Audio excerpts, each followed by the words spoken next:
1924 ചരിത്ര സംഭവങ്ങൾ നോക്കാം. ആലുവയിൽ ശ്രീനാരായണ ഗുരുവിൻ്റെ നേതൃത്വത്തിൽ സർവമത സമ്മേളനം നടന്നത് 1924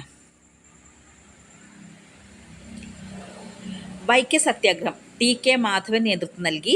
ഇതും 1924. സവർണജാഥ മന്നത്ത് പത്മനാഭൻ നയിച്ചു. ഇത് നാഗർകോവിൽ മുതൽ തിരുവനന്തപുരം വരെ. ഇതും 1924. അൽ അമീൻ പത്രം കോഴിക്കോട് നിന്നാണ് ഈ പത്രം ആരംഭിച്ചത്. മുഹമ്മദ് അബ്ദുറഹ്മാൻ സാഹിബാണ് പത്ര സ്ഥാപകൻ.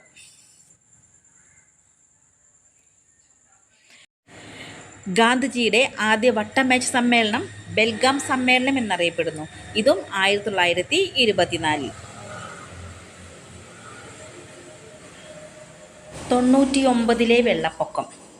ഇത് കൊല്ലവർഷം 1099 99 വെള്ളപ്പൊക്കം എന്നറിയപ്പെടുന്നത്. ഇത് 1924. Hindustan republic association Ramprasad Bismil. ഇതും 1924 രൂപീകരിച്ചത്. റെഡീമർ ബോട്ടപകടത്തിലാണ് കുമാരനാശാൻ 1924 മരിക്കുന്നത്. ചട്ടമ്പി സ്വാമികൾ സമാധി അടഞ്ഞത് പന്മനയിൽ വെച്ചാണ്. ഇതും 1924. ഓക്കേ.